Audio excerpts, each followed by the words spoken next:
m'appelle Moustapha Mboup et je suis un habitant du quartier et j'habite à la rue 8. Et en fait, c'est une association, même pas une association, mais ce sont les jeunes du quartier qui sont levés spontanément par rapport à un problème crucial du quartier de Bopp qui est l'assainissement. Parce que chaque année, nous vivons des moments vraiment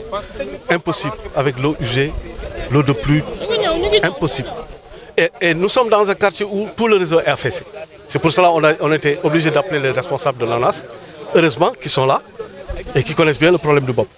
Et là, depuis un certain temps, il y a l'association sportive de Bopp, il y a le collectif, le panel, mais rien ne bouge. Et ce sont les jeunes aujourd'hui qui ont pris ce fléau en main. Et on est obligé de les encourager pour qu'ils essaient de faire quelque chose. Et c'est sur ce point qu'on est en train de s'organiser pour voir à quelle fin régler ce problème. Non, mais parce que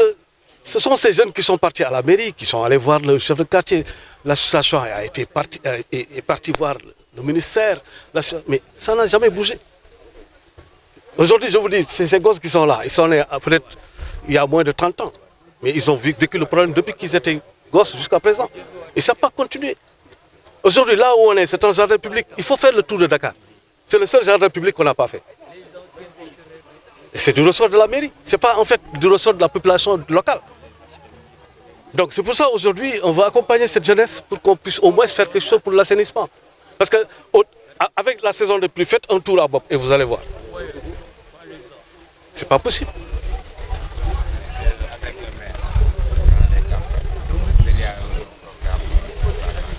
Bon, vous savez, nous, enfin, peut-être les autres, moi, personnellement, je ne tiens pas trop d'importance sur les programmes ou bien les promesses des autorités.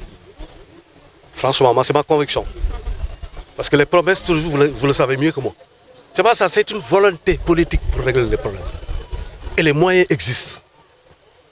C'est-à-dire, ils se disent peut-être, Bopp, c'est un petit quartier de 300 maisons, 9 rues. Et sur le plan politique, on ne pèse pas parce que vous savez comment ça se passe. Il y a peut-être le lobbying entre les responsables, mais ce n'est pas ça. Le problème du Sénégal, c'est le problème de Bopp. Mais le responsable politique, on a des conseillers, de maires, on n'a que ça. Peut-être d'autres personnalités qui réagissent à l'homme. Mais aujourd'hui, c'est le maire qui doit porter le problème des Boppois.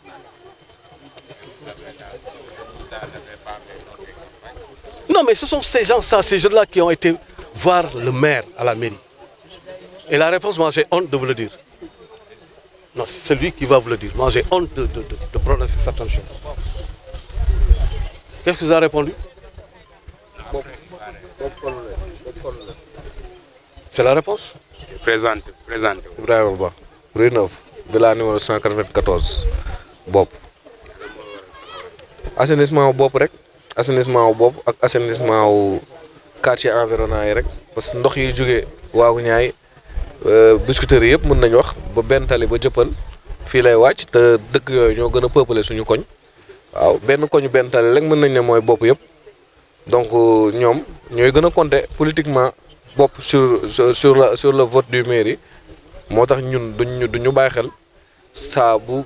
nawet jotee bu ñu defee ay mouvement dem foofu dem mairie wala ñu bale fii setal lu mu mun di doon bu ñu ko defee au final ça du am njëriñ daal du am njëriñ ndax bu ñu raxasee tey fu ñu raxas tey suba mooy taawaat suba ñu raxasaat. mais seen mag yi dégg naa sànq ñuy wax ne def nañu ay démarches yoo xam def nañ ay démarches administratives mais loolu fajul dara fii Sénégal la yi xam nañu coow rek mooy faj ak bruit loolu la rek ñun nag comme Bopp 300 maisons la premier quartier résidentiel loolu moo des suñu bopp yi ba taluñu coow. taluñu bruit dañuy toog di xiiroo di ŋaayoo juboowuñu booloowuñu pour faj suñu problème moo tax ne loolu lañ bëgg mu dañ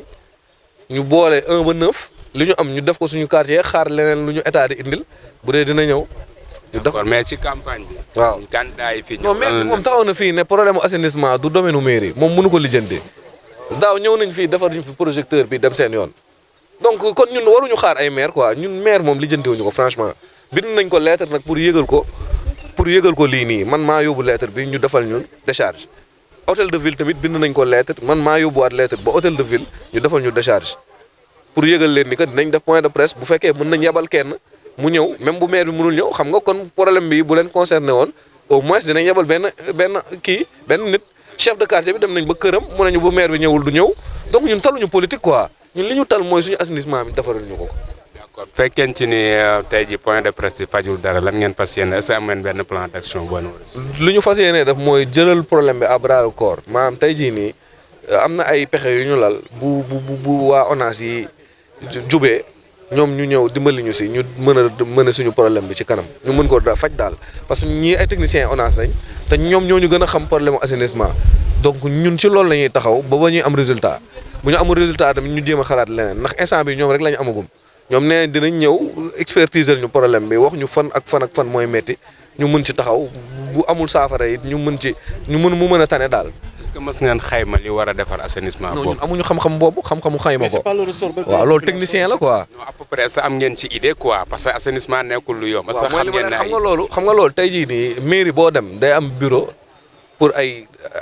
mbiru xayma ay affaires yooyu noonu ci domaine bu mu mënti doon ci sport ci économie ci environnement lépp mairie day am bureau yu mel noonu day am budget yu leen di octroyer di leen fay. donc mairie loolu rôlam la moom moo war a ñëw xayma problème mu bopp ne waa quartier bopp kat seen problème toll na si 1 milliard wala toll na si 100 millions ñun ñu mën a xam fu ñuy taxaw mais bu ñu ko deful day waree ni mooy li ma la waxoon au début rek concerné wu leen. d'accord mais ñu gis ay combats yu bëri d'habitude benn étincelle rek lay def une semaine 1 mois la ko gars yi def ku nekk demaat. occupé say kii ndax bii est-ce que fas yéene ngeen yeggali ko ba am ci. ñun suñu kër 54 lañ fi dëkk xam nga man judduwuma sama papa sax judduwul woon. yaa ngi dégg suñuy papa suñuy maam juddu nañ fi ba faatu fi problème bi am fi kon problème bii nii ñun amuñu lu ñu ko ëppal solo amuñu dara lu ñu ko ëppal solo problème mu nekkit la problème mu bien-être problème mu wér-gu-yaram la waaw problème mu bakket la sax nag ndax dund fii nii rek jihaat la yow boo fiy dund fii bu nawet jotee boo jëlee taxi day wiiri yéen xam ngeen li may wax ndax waagu ñaa ngeen nekk waaw loolu la problème bi amuñu lu ñu ko ëppal solo lii rek moo ñu amal solo sax ñun leneen loo ñu munti wax it boo ñu defarul assainissement bi waxoo ñu dara keneen ku ñu bëgg a dimbali it boo ñu dimbaliwul si assainissement bi mën nga ko bàyyi. mais d'habitude dama ne jeunes yi mën nga leen gis ñu jóg benn semaine 2 semaines. mais après ku ci nekk da ngay demaat nekk. waaw mooy li ma lay wax même bu dee ñaari nit. nan ngeen organiser wu au fait. même bu dee ñaari nit ñooy mën a combat bi dinañ ko mën a ba mu yegg. ba fu ñu mën a yem ba fu ñu nga xamante ne fii moom mënuñu ko weesu foofu noonu ñu yem fa. léegi gis naa ngeen wax ak mag ñi. nan ngeen fas yéene jëflanteeg ñoom ba déggoo am parce que déggoo tamit bu amul ci dispersion. waaw déggoo dina am ñun bu ñu leen joxee seen cër ñoom ñu jox ñu suñu cër ñoom seen cër mooy xalaat ak xam-xam ñun suñu cër mooy doole ak pas-pas jeex na bu ñaari cër yooyu amee rek dina am déggoo dina am. d'accord sama mot. merci beaucoup waaw jaajëf.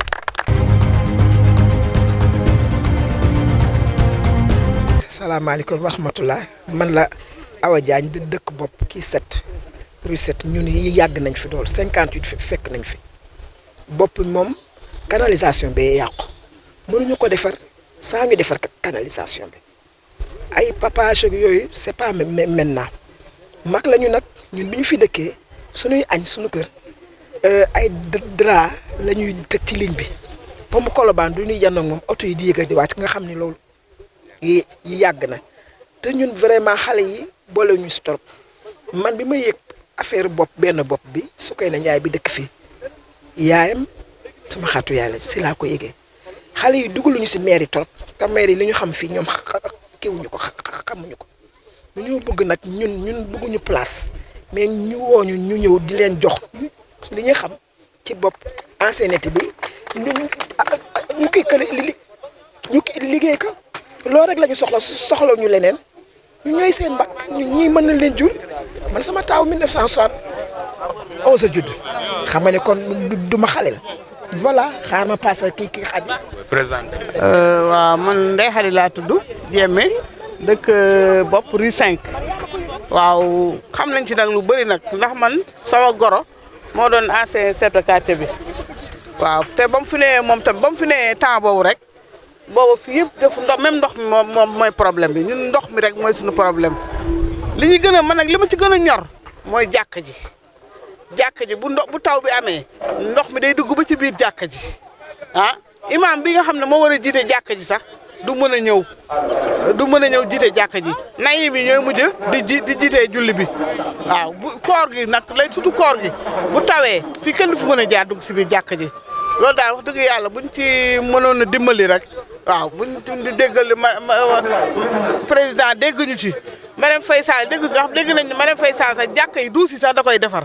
mu ñëw jàppale ñu defaral ñu sunu duusi jàkka yi jàppale ñu ci jàkka ji daal wax dëgg yàlla man moom loolu moom ma gën a ñor man waaw man looloo ma ñor man ku nekk ak li la ñor waaye man jàkka ji moo ma ñor ñu dimbaliñ ci jàkka ji parce que jàkka ji nu mu mel ni jaaduwul day bouché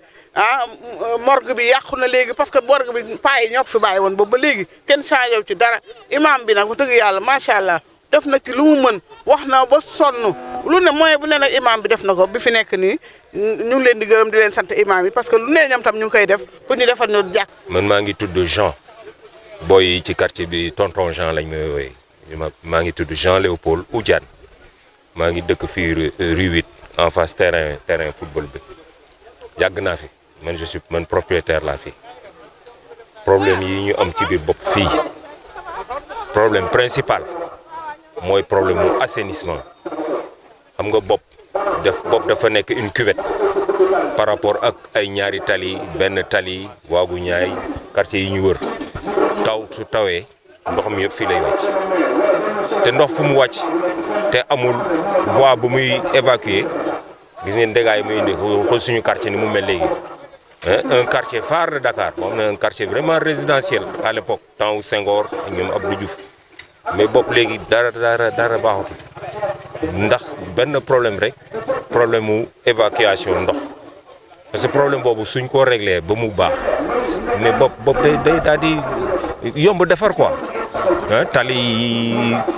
éclairage bi tout ça yooyu ay détails la c'est vite fait.